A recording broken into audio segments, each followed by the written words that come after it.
আমার সুন্দরী বউ নিয়ে আমি একদিন রাস্তায় জ্যামে আটকে গিয়েছিলাম। হঠাৎ একটি অসহায় ছেলে এসে বলল, স্যার, দয়া করে কিছু খেতে দিন। আমার কেউ নেই। আমি অসহায় ভেবে তাকে বাড়িতে থাকতে দিলাম, কিন্তু ছেলেটি আমার সুন্দরী বউয়ের সাথে। আমার নাম শাহেদ চৌধুরী। ঢাকার বুকে মাথা উঁচু করে দাঁড়িয়ে থাকা চৌধুরী গ্রুপের মালিক আমি। টাকা, সম্মান, প্রতিপত্তি কোনো কিছুরই অভাব ছিল না আমার জীবনে। প্রতিদিন নিজের ব্যক্তিগত গাড়িতে চড়ে অফিসে যাওয়া আসা করতাম।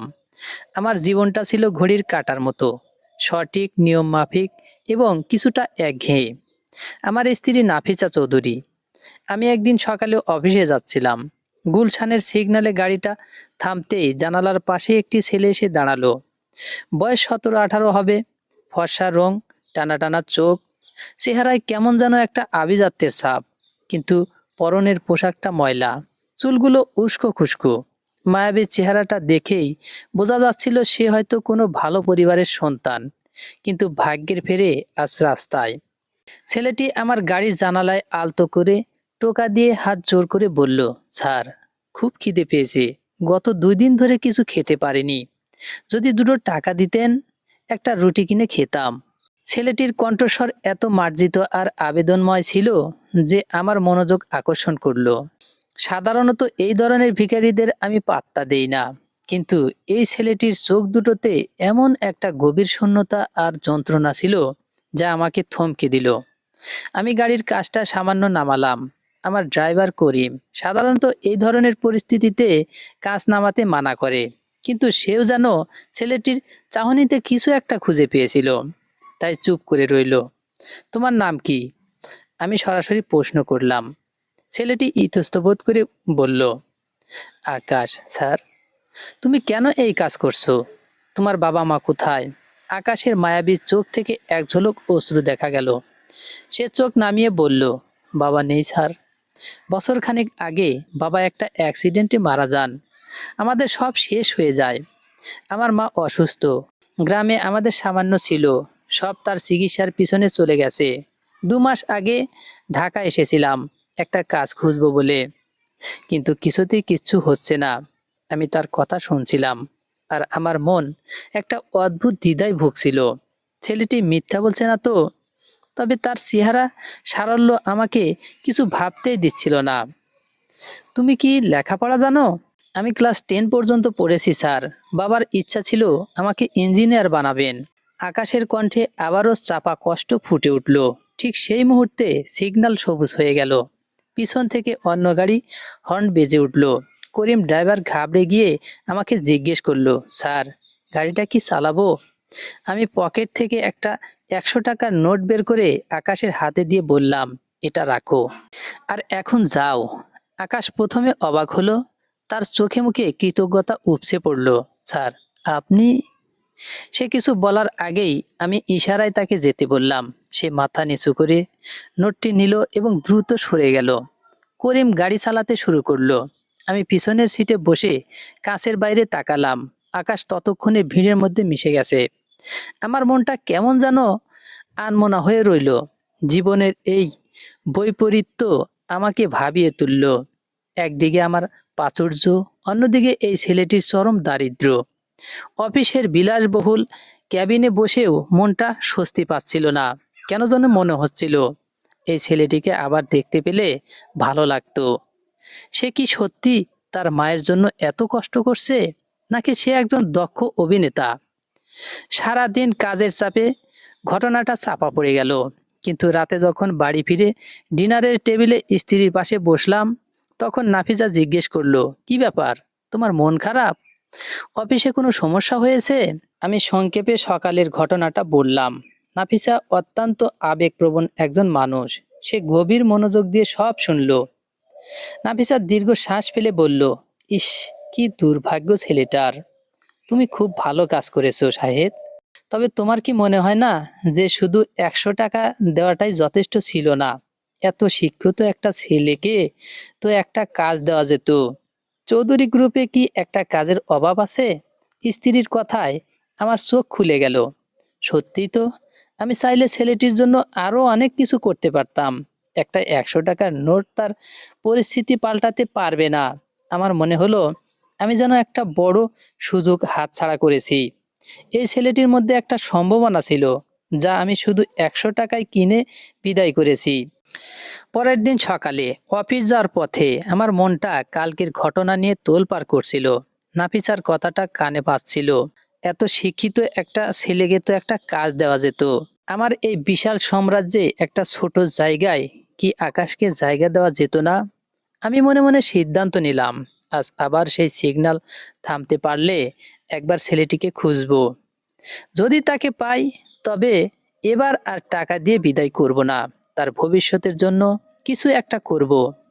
যথারীতি আজকেও আমি সকাল 10টায় গুলশানের সেই সিগন্যালে এসে পৌঁছালাম। আমার চোখ দুটো ব্যস্ত হয়ে পড়ল পরিচিত সেই মুখটি খুঁজতে। কিন্তু আজ আকাশ সেখানে ছিল না। রাস্তার পাশে আর 10টা ভিক্ষুকের মতো কেউ একজন হয়তো বসেছিল, কিন্তু তার মধ্যে সেই আভিজাত্য ছাপওয়ালা মায়াবী চেহারাটি খুঁজে পেলাম না। সিগন্যালে লাল আলো জ্বলে উঠল। আমার গাড়ি থামলো।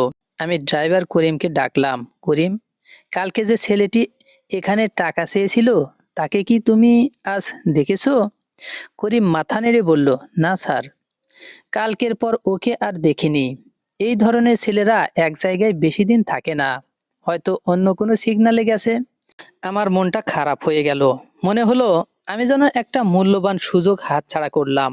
হয়তো সত্যিই সে কোনো ভালো পরিবারের সন্তান ছিল এবং পেটের দায়ে হাত পেতেছিল। তাকে ফিরিয়ে দিয়ে আমার অহংকারী মন হয়তো এক ধরনের শাস্তি পেয়েছিল, কিন্তু বিবেক ধ্বংসন করছিল।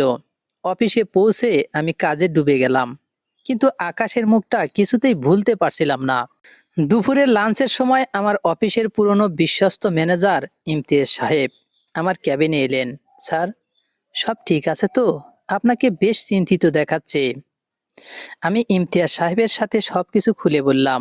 আকাশের চেহারা, তার কথা বলার ধরন আর নাফিসার পরামর্শ। ইমতিয়াজ সাহেব অভিজ্ঞ লোক, তিনি সব শুনে দীর্ঘ শ্বাস ফেললেন। স্যার, এই শহরে এমন অনেক গল্প লুকিয়ে আছে, তবে আপনার যদি সত্যিই মনে হয় ছেলেটি সৎ, তাহলে তাকে খুঁজে বের করার ব্যবস্থা করা যেতে পারে। আপনি তার যে বর্ণনা দিয়েছেন সেটা এখানকার কোনো এতিমখানা বা বস্তির দিকে খোঁজ নিলে পাওয়া যেতে পারে। ইমতিয়াজ সাহেবের কথায় একটা আশার আলো দেখতে পেলাম। আপনি ঠিক বলেছেন ইমতিয়াজ সাহেব, আমি চাই তাকে খুঁজে বের করতে। সে হয়তো আমার একটা ভুল শুধরে দেওয়ার সুযোগ। আপনি আপনার লোক লাগান, আমার ব্যক্তিগত নিরাপত্তা কর্মীদেরকেও কাজে লাগান। গুলশানের আশেপাশের বস্তি, ফুটপাত আর ছোটখাটো চায়ের দোকানগুলোতে খোঁজ নিতে বলুন। যদি ছেলেটাকে খুঁজে পান, সরাসরি আমার কাছে নিয়ে আসবেন। আমার নির্দেশে মুহূর্তেই কাজে নেমে পড়ল ইমতিয়াজ সাহেব। চৌধুরী গ্রুপের বিপুল ক্ষমতা আর লোকবল এবার একটা পথশিশুকে খুঁজে বের করার পেছনে নিয়োজিত হলো। এরপর পার হলো 3টি দিন। আমি প্রতি মুহূর্তে অপেক্ষায় ছিলাম। প্রতিবার ফোন বাজলেই ভাবতাম হয়তো আকাশের খোঁজ এসেছে। চতুর্থ দিন, বিকেল প্রায় গড়িয়ে সন্ধ্যা। আমি আমার ক্যাবিনে বসে একটা গুরুত্বপূর্ণ ফাইল দেখছিলাম। এমন সময় আমার ইন্টারকম বেজে উঠল। স্যার, ইমতিয়াজ সাহেব আকাশকে নিয়ে এসেছেন। ছেলেটি বাইরে অপেক্ষা করছে। আমার বুকটা ধক করে উঠল। অবশেষে আমি চেয়ার ছেড়ে উঠে দাঁড়ালাম। তাড়াতাড়ি ভেতরে আসতে বলো। দরজা খুলে ইমতিয়াজ সাহেব ঢুকলেন। তার পেছনে দাঁড়িয়ে আছে আকাশ। তবে এবার সে আর ভিখারি নয়। ইমতিয়াজ সাহেব তাকে পরিষ্কার সাধারণ পোশাক পরিয়ে এনেছে। ময়লা ঢাকা ছিল বলে আগে বোঝা যায়নি। তার গায়ের রং সত্যিই খুব ফর্সা, চোখে এখনো সেই একই গভীরতা। তবে এবার সেখানে যন্ত্রণার চেয়ে এক ধরনের ভয় আর উত্তেজনা মেশানো। আমি তাকে বসতে বললাম। সে ইতস্তত করে চেয়ারের কোণে বসলো। আমি ভেবেছিলাম তুমি বুঝি আর আসবে না। আমার কণ্ঠে আন্তরিকতা ছিল। আকাশ মাথা নিচু করে বলল, স্যার, আমি তো সেই দিনই। আপনি এত বড় মানুষ, ভাবিনি আপনি আমাকে আবার খুঁজবেন।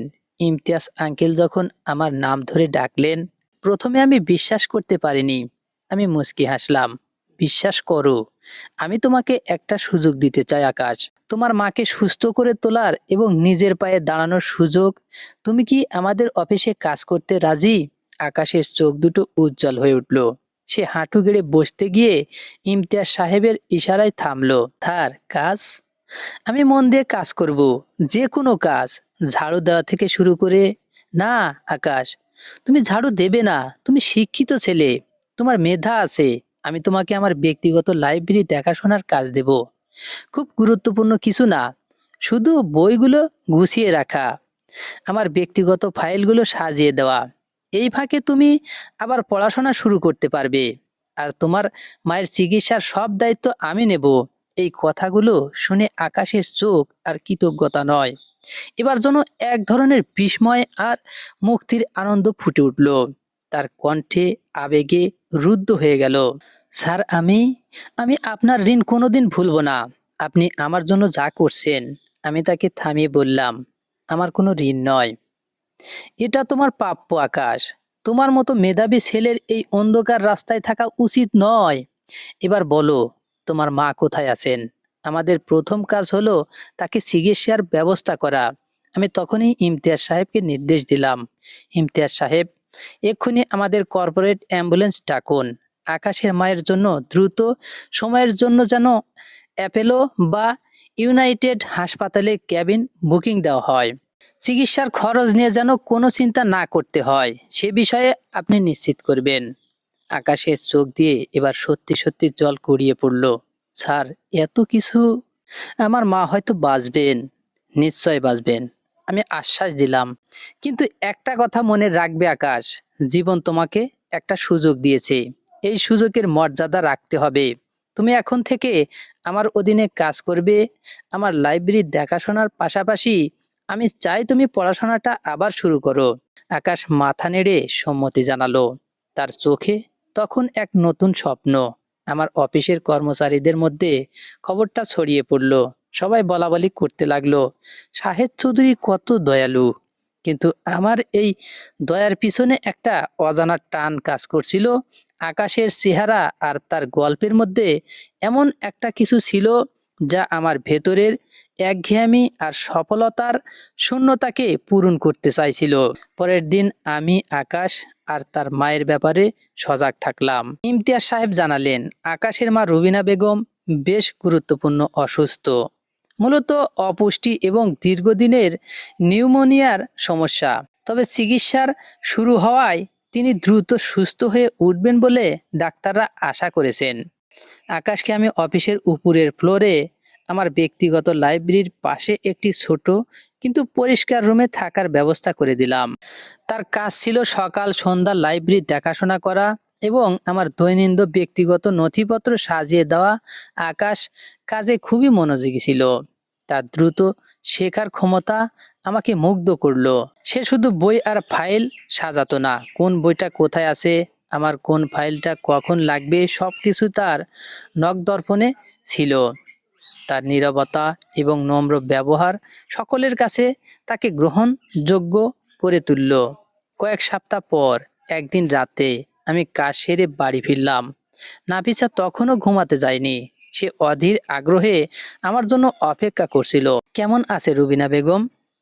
আর তোমার সেই আকাশ, সে ঠিকভাবে কাজ করছে তো? নাফিসা উদ্বিগ্নভাবে জানতে চাইল। রুবিনা বেগম এখন অনেকটা সুস্থ, সম্ভবত আগামী সপ্তাহে হাসপাতাল থেকে ছাড়া পাবেন। আর আকাশ, ও সত্যি অসাধারণ নাফিসা। আমি ভাবতেই পারিনি রাস্তার একটা ছেলে এত ভদ্র, এত বুদ্ধিমান হতে পারে। ওর মেধা কাজে লাগালে ও অনেক দূর যাবে, আমি গর্বের সাথে বললাম। নাফিসার চোখে মুখে এক অদ্ভুত আনন্দ ফুটে উঠল। আমি জানতাম, আমার মন বলছিল, তুমি একটা ভালো কাজ করেছো, তুমি ওকে তোমার কাছে রেখেছো, এটাই সবচেয়ে বড় কথা। নাফিসা খানিকক্ষণ চুপ থেকে বলল, শোনো, তুমি তো ওর মায়ের চিকিৎসার ব্যবস্থা করেছো, কিন্তু রুবিনা বেগম হাসপাতাল থেকে ছাড়ার পর কোথায় যাবেন? গ্রামে তো তাদের আর কিছু নেই, এখন কি তাদের আবার বস্তিতে ঠেলে দেবে? নাফিসার প্রশ্নটি আমার ভাবনাতেও আসেনি। আমি কিছুক্ষণ চিন্তা করলাম। তোমার কথাই ঠিক, ওকে তো ওর ওই ছোট রুমে ওর মাকে নিয়ে রাখা যায় না। আচ্ছা, আমি আমাদের স্টাফ কোয়ার্টারে একটা থাকার ব্যবস্থা করে দেব। না শাহেদ, নাফিসা দৃঢ়ভাবে বলল, তুমি ওকে তোমার কাছেই রাখো। আমাদের বাড়ির নিচতলার গেস্ট রুমটা তো খালিই পড়ে আছে।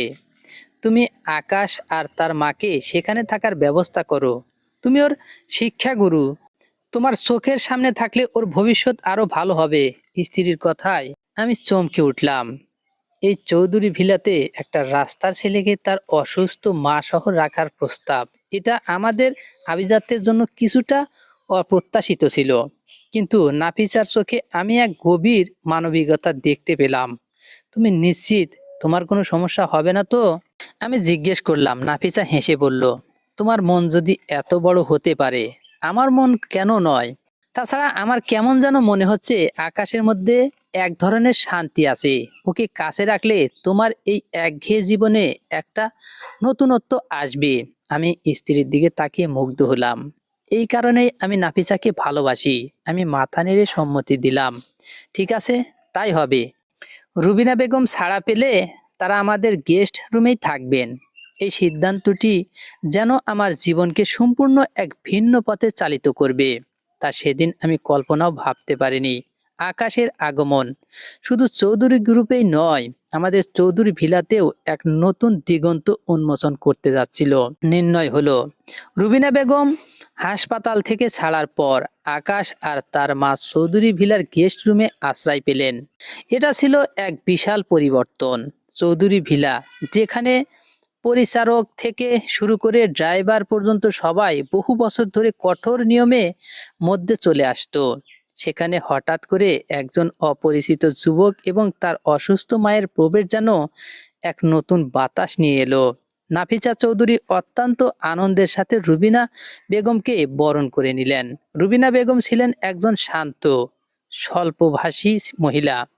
তার চোখে মুখে একটা বিষণ্ণতা লেগে থাকতো, যা তার জীবন সংগ্রামের করুণ গল্প বলতো। শাহেদ চৌধুরী তার চিকিৎসার সম্পূর্ণ খরচ বহন করেছেন এবং তাদের নিজেদের বাড়িতে থাকতে দিয়েছেন। এই কৃতজ্ঞতা রুবিনা বেগমের প্রতিটি আচরণে ফুটে উঠত। তিনি নাফিসা আর আমার সামনে এলেই হাত জোর করে দাঁড়িয়ে যেতেন। আপনি কেন এত লজ্জিত হচ্ছেন রুবিনা বেগম? নাফিসা একদিন তাকে বললেন, শাহেদ তো আপনাকে তার মায়ের মতোই দেখছেন, আর আকাশ, সে তো আমাদেরই ছেলে। আপনি এখন থেকে এই বাড়ির একজন। আপনি শুধু দ্রুত সুস্থ হয়ে ওঠার চেষ্টা করুন। এই সহানুভূতি দেখে আমি আরো বেশি করে বুঝতে পারলাম নাফিসা কেন এই সিদ্ধান্ত নিতে চেয়েছিলেন। আকাশের জীবন যেন রাতারাতি বদলে গেল। অফিসের কাজে সে আরো বেশি মনোযোগী হলো। সে আমার ব্যক্তিগত লাইব্রেরিটাকে এমনভাবে সাজিয়ে রাখতো যে আমার কোনো নথি খুঁজতে এক সেকেন্ড দেরিও হতো না। সে আমার মনের কথা যেন পড়তে পারতো। কোনো ফাইল নিয়ে আমি ভাবছি দেখলেই সে নীরবে এসে আমার হাতে তুলে দিত। আমার জীবনের সেই একঘেয়েমি, যা ঘড়ির কাঁটার মতো চলতো, তাতে কিছুটা হলেও ছন্দ এলো। প্রতিদিন রাতের খাবার টেবিলে নাফিসা আকাশের কথা জিজ্ঞেস করত। সে কি করছে, তার পড়াশোনা কেমন চলছে, এই নিয়ে আমাদের মধ্যে আলোচনা হতো। একদিন আমি লাইব্রেরিতে বসে কাজ করছিলাম। রাত তখন প্রায় 11টা। আকাশ তার কাজ শেষ করে চলে যেতে যাচ্ছিল, কিন্তু দরজায় এসে ইতস্তত করে দাঁড়ালো। কি হলো আকাশ, কিছু বলবে? আমি জিজ্ঞেস করলাম। সে সাহস করে এগিয়ে এলো। স্যার, একটা কথা বলতে চাচ্ছিলাম, যদি অনুমতি দেন। বলো, কোনো দ্বিধা না রেখে বলো। আকাশ নিচু স্বরে বলল, স্যার, আপনি আমার আর আমার মায়ের জন্য যা করেছেন তার জন্য আমি সারা জীবন কৃতজ্ঞ থাকব। আপনি আমার মায়ের জীবন ফিরিয়ে দিয়েছেন, কিন্তু আমি বেকার থাকতে চাই না। আমার মা সুস্থ হয়ে উঠেছেন। এখন আমি চাই চৌধুরী গ্রুপে একটা যথাযথ কাজ করতে, একটা দায়িত্ব নিতে, যার বিনিময়ে আমি বেতন নেব। আপনার দয়া বা দানের উপর আমি আর নির্ভর করতে চাই না। ছেলেটার আত্মমর্যাদা দেখে আমি মুগ্ধ হলাম। 17-18 বছরের একটি ছেলে, যে কিছুকাল আগে রাস্তার ভিখারি ছিল, সে এখন তার মেধা ও পরিশ্রমের ন্যায্য মূল্য চাইছে। আমি টেবিলের উপরে ঝুঁকে হেসে বললাম, তোমার এই আত্মমর্যাদা বোধ দেখে আমি সত্যি খুব খুশি আকাশ। ঠিক আছে, আমি তোমাকে তোমার যোগ্য একটা সুযোগ দেব। তুমি কাল থেকে আমার প্রধান নির্বাহী কর্মকর্তার সিইও সহকারী হিসেবে কাজ করো। আকাশের চোখ দুটো বিস্ময়ে বড় হয়ে গেল। স্যার, আমি এত বড় দায়িত্ব? হ্যাঁ, তুমি। তোমার শেখার ক্ষমতা অসাধারণ। তুমি গত 1 মাসে অফিসের সমস্ত কাঠামো খুব ভালোভাবে বুঝে নিয়েছো। ইমতিয়াজ সাহেব এখন বয়স্ক হয়েছেন। আমি একজন তরুণ, বুদ্ধিমান সহকারী খুঁজছিলাম। তুমি শুধু আমাকে সাহায্য করবে। নতুন কিছু শিখতে তোমাকে ভয় পেলে চলবে না। আর তোমার বেতন তোমার পরিশ্রমের যোগ্যই হবে। এই সুযোগ আকাশের জীবনকে আরো এক ধাপ এগিয়ে দিল। পরের দিন থেকে আকাশ পুরোপুরি অফিস পোশাকে আত্মবিশ্বাসী ভঙ্গিতে আমার পাশে বসতে শুরু করলো। তাকে দেখে কেউ বলতেই পারতো না যে এই ছেলেটি কয়েক মাস আগে গুলশানের সিগন্যালে মানুষের কাছে 2 টাকার জন্য হাত পাততো। সে আমার প্রতিটি মিটিংয়ে অংশ নিতে শুরু করলো। তার দ্রুত বিশ্লেষণ ক্ষমতা, নতুন আইডিয়া দেওয়া এবং ফাইল সামলানোর পারদর্শিতা অল্প দিনেই চৌধুরী গ্রুপের উচ্চপদস্থ কর্মকর্তাদের দৃষ্টি আকর্ষণ করলো। তারা অবাক হয়ে দেখত, শাহেদ চৌধুরী এই নতুন সহকারীকে। সবার মনে প্রশ্ন ছিল, কে এই আকাশ, কোথা থেকে এলো? কিন্তু আকাশের ক্রমবর্ধমান সাফল্য এবং আমার সাথে তার ঘনিষ্ঠতা ধীরে ধীরে একটি চাপা অসন্তোষের জন্ম দিচ্ছিল। একদিন বিকেলে ইমতিয়াজ সাহেব আমার রুমে এলেন। তার চোখে মুখে কেমন যেন একটা দ্বিধার ছাপ। স্যার, কিছু মনে করবেন না, আমি আপনার একজন শুভাকাঙ্ক্ষী, তাই বলছি। ইমতিয়াজ সাহেব ইতস্তত করলেন। বলুন ইমতিয়াজ সাহেব, কি বলতে চান? স্যার, আকাশের উন্নতিটা খুব দ্রুত হচ্ছে, আর তার উপর আপনার অতিরিক্ত নির্ভরতা, এটা বাকি কর্মকর্তাদের মধ্যে একটা অস্বস্তির জন্ম দিচ্ছে। বিশেষ করে যখন আপনি তাকে আপনার পারিবারিক বিষয়েও জড়িয়ে ফেলেছেন। এটা ঠিক? আমি ইমতিয়াজ সাহেবকে থামিয়ে দিলাম। ইমতিয়াজ সাহেব, আকাশ আমার সন্তান তুল্য। তার মেধা আছে, আমি তাকে সুযোগ দিচ্ছি। আমি জানি আপনি কিসের ইঙ্গিত করছেন, কিন্তু আমার বিচার বুদ্ধির উপর আস্থা রাখুন। আকাশ কখনো আমার আস্থার সুযোগ নেবে না। আমি হয়তো সেদিন আকাশকে অন্ধভাবে বিশ্বাস করে ইমতিয়াজ সাহেবের সতর্কবাণী উড়িয়ে দিয়েছিলাম, কারণ আমার জীবনে তখন আকাশের উপস্থিতিটা এক আনন্দের উৎস হয়ে দাঁড়িয়েছিল। কিন্তু গল্পের মোড় ঘুরে যাচ্ছিল। শাহেদ চৌধুরীর জীবনে আকাশ শুধু একজন কর্মচারী হিসেবে আসেনি, সেজন্য এক অতীত রহস্যের সূত্র ধরে প্রবেশ করছিল, যার আগমন কেবল সৌভাগ্য নয়, গভীর জটিলতাও নিয়ে আসতে যাচ্ছিল। আমি ইমতিয়াজ সাহেবের সতর্কবাণী উড়িয়ে দিলাম, কিন্তু আকাশের দ্রুত উত্থান যে শুধু উৎসাহ নয়, এক গভীর ষড়যন্ত্রের জন্ম নিচ্ছিল তা বুঝতে পারিনি।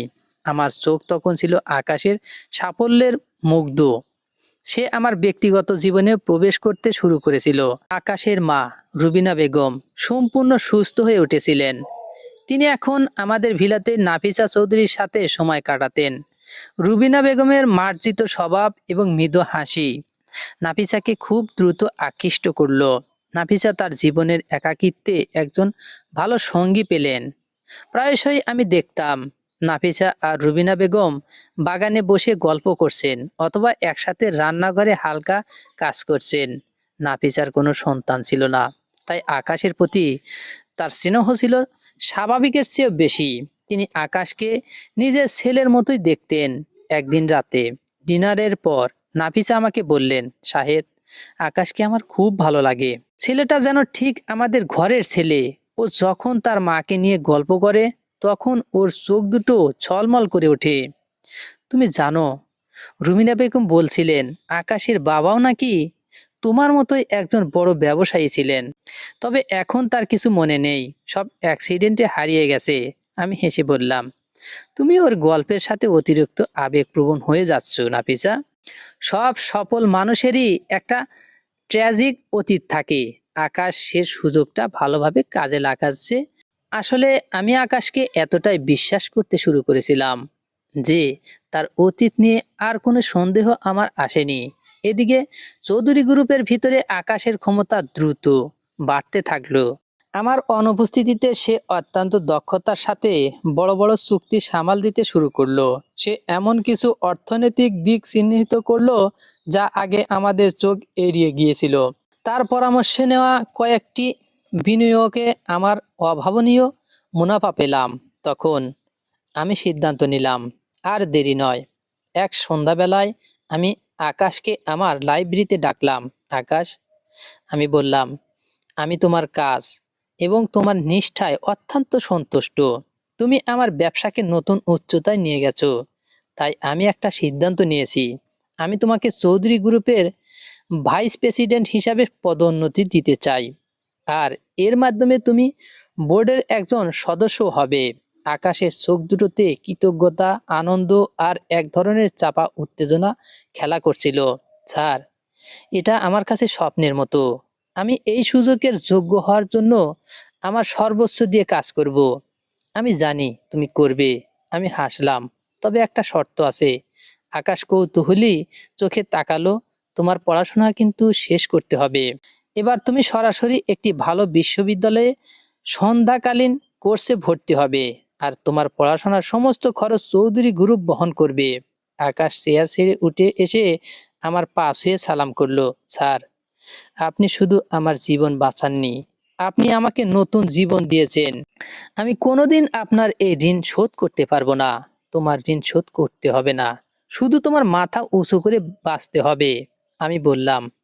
পরের সপ্তাহে আকাশের পদোন্নতির খবর ঘোষণা করা হলো। পুরাতন কর্মকর্তারা ভেতরে ভেতরে ফুঁসতে লাগলো, বিশেষ করে ইমতিয়াজ সাহেব, যিনি দীর্ঘ 30 বছর ধরে এই প্রতিষ্ঠানের সেবা করে আসছেন। তার চোখে আমি এক গভীর অভিমান দেখলাম। ইমতিয়াজ সাহেব, আমি তাকে বোঝানোর চেষ্টা করলাম, আপনি আমার পুরনো বন্ধু, আপনার সম্মান অক্ষুণ্ণ থাকবে। আকাশ তো শুধু তরুণ রক্ত, নতুন আইডিয়া নিয়ে এসেছে। ইমতিয়াজ সাহেব মাথা নেড়ে নীরবে মেনে নিলেন। কিন্তু আমি জানতাম এই নীরবতা ঝড়ের পূর্ণাভাস। কিন্তু আসল ঝড়টা এলো 1 মাস পর, একটা গুরুত্বপূর্ণ বোর্ড মিটিং এর ঠিক আগের রাতে। আমি মিটিং এর প্রস্তুতি নিচ্ছিলাম। আকাশ আমার সকল গুরুত্বপূর্ণ ফাইল এবং প্রেজেন্টেশন সাইটগুলো গুছিয়ে দিয়েছিল। ফাইলগুলো চেক করার সময় আমার চোখ গেল একটি পুরনো নথির উপর। চৌধুরী গ্রুপ প্রাথমিক শেয়ার বন্টন 1985। এটা একটা সাধারণ ফাইল ছিল যা সচরাচর কেউ দেখতো না। কিন্তু কৌতূহলবশত আমি ফাইলটা খুলে দেখলাম। ফাইলের ভেতরে আমার বাবার হাতের লেখা একটি চুক্তিপত্রের ফটোকপি ছিল। চুক্তিতে লেখা ছিল, আমার বাবা এবং তার ব্যবসায়িক পার্টনার জনাব রেজাউল করিম মিলে এই কোম্পানি শুরু করেছিলেন। রেজাউল করিমের হাতে ছিল 25% শেয়ার, যা তিনি আমার বাবার মৃত্যুর পর আমার কাছে বিক্রি করে দিয়েছিলেন। এই মর্মে একটি চুক্তিপত্র। হঠাৎ আমার মনে হলো, এই ফাইলটা তো সাধারণত আমার ব্যক্তিগত সিন্ধুকে থাকার কথা। আকাশের সাজানো ফাইলগুলোর মধ্যে এটা এলো কি করে? হয়তো সে ভুল করে অন্য ফাইল থেকে এখানে রেখে দিয়েছে। আমি ফাইলটা বন্ধ করতে যাচ্ছিলাম, ঠিক তখনই চুক্তিপত্রের নিচে অংশে চোখ আটকে গেল। রেজাউল করিমের পাশে ছোট করে অন্য এক হাতের লেখা, রেজাউল করিমের পুত্র আকাশ। আমার বুকটা ধড়ফড় করে উঠল। রেজাউল করিম, এই নামটি আমার হৃদয়ে একটা চাপা কষ্ট আর পুরনো বিতর্কের স্মৃতি ফিরিয়ে আনলো। আমার বাবা এবং তার বন্ধু রেজাউল করিমের মধ্যে একটা তিক্ত সম্পর্ক ছিল, যা শেষ হয়েছিল রেজাউল করিমের রহস্যময় মৃত্যুতে এবং তার স্ত্রীর হাতে আমার শেয়ার কিনে নেওয়ার চুক্তিতে। আর আকাশ রেজাউল করিমের পুত্র। মুহূর্তের মধ্যে আমার মনে হলো, আকাশের আগমন শুধু ভাগ্য বা দয়া ছিল না, এটা একটা সাজানো পরিকল্পনা ছিল। তার মায়াবী চেহারা, তার ট্র্যাজিক গল্প, তার মায়ের অসুস্থতা, সবকিছু কি তবে একটা নিখুঁত চাল ছিল? সে কি তার বাবার ফেলে যাওয়া শেয়ার বা প্রতিশোধ নিতে এসেছে? আমার পুরো শরীর আষাঢ় হয়ে গেল। আমি কাঁপতে কাঁপতে চেয়ারে বসে পড়লাম। বাইরে তখন গভীর রাত, আর ভেতরে আমার বিশ্বাস আর সাম্রাজ্যের দেওয়ালে এক ফাটল দেখা দিল। শাহেদ চৌধুরীর পুরো শরীর আষাঢ় হয়ে গেল। মাথার ভেতরে হাজারটা প্রশ্ন একসঙ্গে আছড়ে পড়ছিল, কিন্তু কণ্ঠনালী দিয়ে কোনো শব্দ বের হলো না। রেজাউল করিমের পুত্র আকাশ। এই সহজ বাক্যটি যেন তার জীবনের গত 1 বছরের সব ঘটনাকে এক লোহময় অর্থহীন করে দিল, বদলে দিল তাদের স্বরূপ। তিনি কাঁপতে কাঁপতে নথিতে চোখ বোলালেন, স্বাক্ষরগুলো মিলিয়ে দেখলেন। তার বাবার এবং রেজাউল করিমের নিচে রেজাউল করিমের নামের পাশে আকাশের হাতের লেখাটি যেন নির্মম পরিহাস করছিল। এটা নিশ্চয় কোনো ভুল নয়। আকাশ যখন নিজের পরিস্থিতি গোপন করেছে তখন নিশ্চয় সে কোনো গুরুত্বপূর্ণ কারণেই করেছে। আজ রেজাউল করিমের ছেলে যখন এই কোম্পানিতে প্রবেশ করেছে তখন সেটা ভাগ্য হতে পারে না, সেটা পরিকল্পনা। শাহেদ চৌধুরী দ্রুত উঠে দাঁড়ালেন। দেয়াল ঘড়িতে তখন রাত 2টো বাজে। এই মুহূর্তে তার প্রয়োজন ছিল নীরবতা এবং দ্রুত সিদ্ধান্ত। তিনি লকার থেকে তার ব্যক্তিগত ডায়েরি এবং পুরনো ফ্যামিলি ফাইলগুলো টেনে বের করলেন। ডায়েরির ভাঁজে ছিল তার মায়ের হাতের লেখা একটি চিঠি, যেখানে রেজাউল করিমের মৃত্যুর পরের কিছু ঘটনা লেখা ছিল। রেজাউল করিমের মৃত্যুটা স্বাভাবিক ছিল না। সে আর তোমার বাবা একটা প্রজেক্ট নিয়ে চরম বিপদে জড়িয়েছিলেন। মৃত্যুর আগের দিন সে চিৎকার করে বলেছিলেন, তোমার বাবার জন্য সে সব কিছু হারাবে, আর তার ছেলে একদিন সব ফিরিয়ে নেবে। তার স্ত্রী রুবিনা তখন শেয়ার বিক্রি করে দিয়েছিলেন, কিন্তু সে ছিল ভয়ানক মানসিক চাপে। তোমার বাবা সব সময় বলতেন রুবিনা বেগমকে যেন কোনোদিন আঘাত না লাগে। তিনি জানতেন রুবিনা নির্দোষ। শাহেদ এবার শীতল হয়ে গেলেন। তাহলে আকাশের মা রুবিনা বেগম, যিনি এখন নাফিসার এত কাছের মানুষ, তিনিও কি এই পরিকল্পনার অংশ?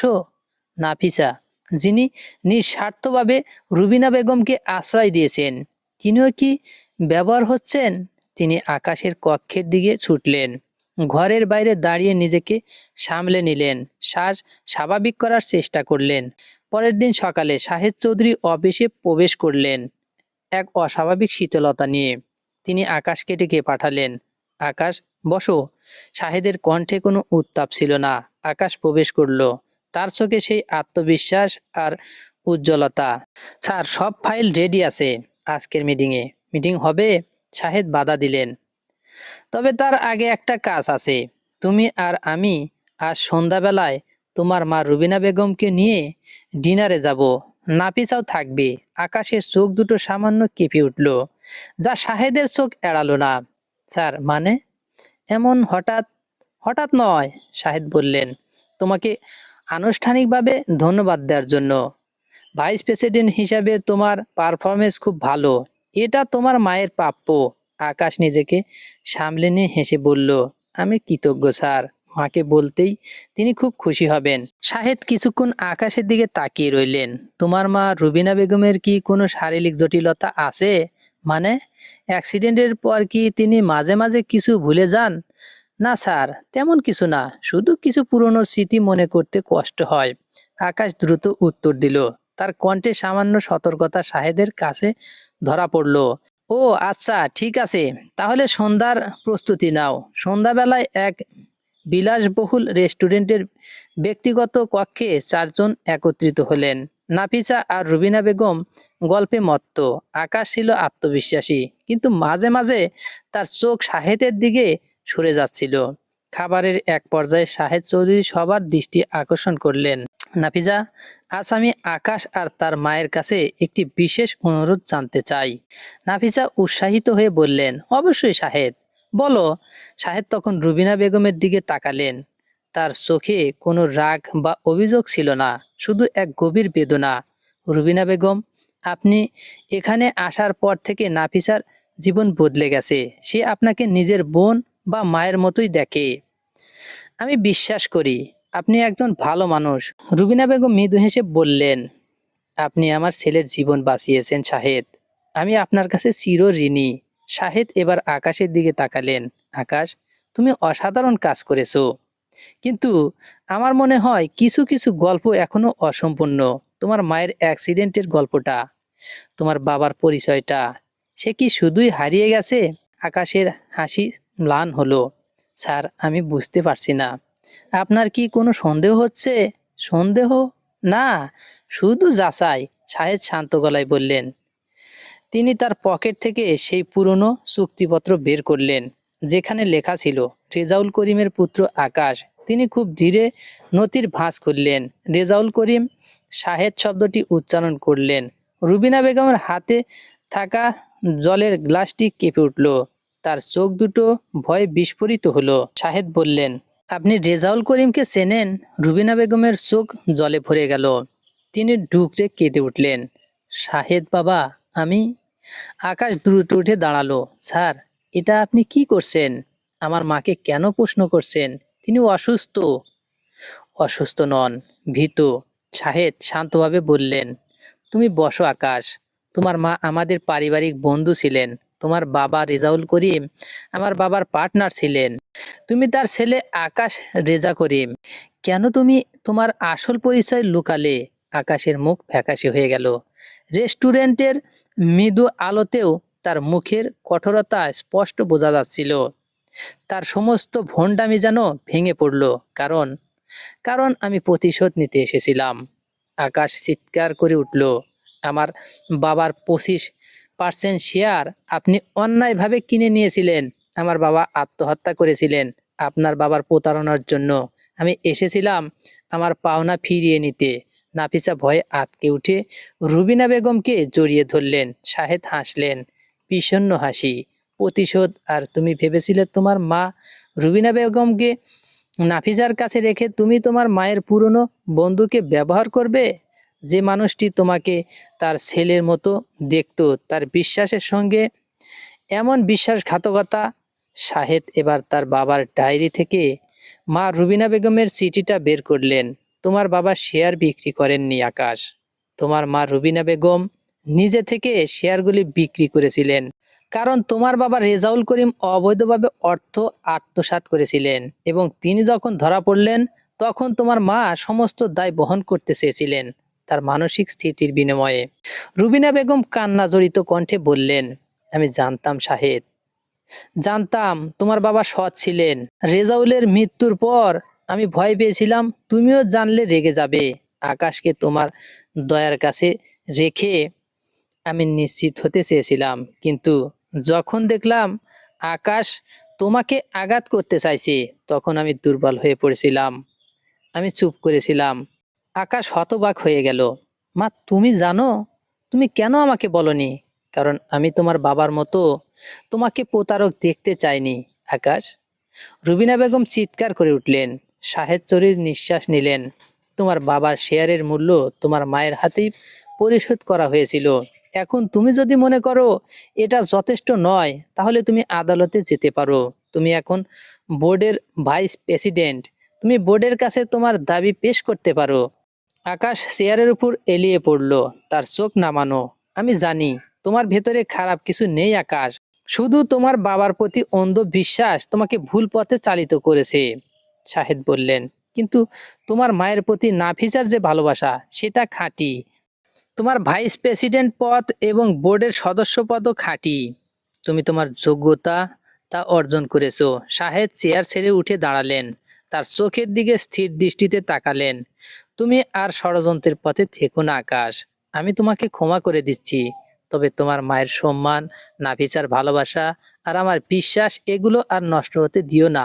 আকাশ মাথা নাড়ল, তার চোখে এখন অনুতাপের ছায়া। আমি আমি লজ্জিত স্যার। আমার কোনো দাবি নেই। আমার ক্ষমা চাইবার সাহস নেই।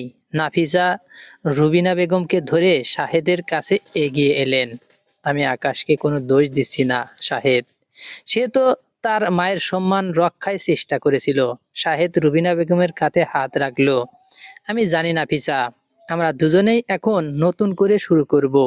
পরের দিন সকালে আকাশ ইস্তফা পত্র জমা দিল।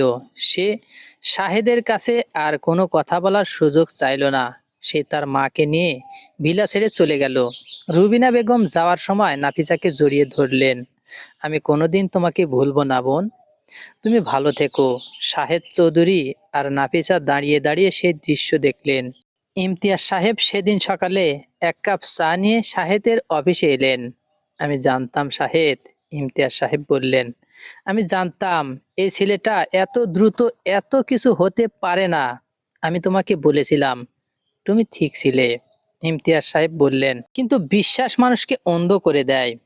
আমি আর তুমি এখন একসঙ্গে কোম্পানির ভিত আরো মজবুত করব। শাহেদ চৌধুরী জানালা দিয়ে বাইরে তাকালেন। আকাশে কোনো ঝড় ছিল না, ছিল শুধু নির্মল রোদ। তার সাম্রাজ্য বেঁচে গেল।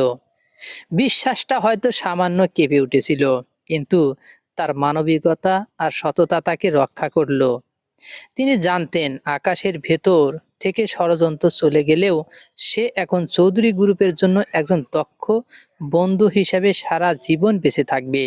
বন্ধুরা, আমাদের এই গল্পটি যদি ভালো লেগে থাকে, লাইক, কমেন্ট, শেয়ার ও সাবস্ক্রাইব করে আমাদের পাশেই থাকবেন। ধন্যবাদ সবাইকে, ভালো থাকবেন।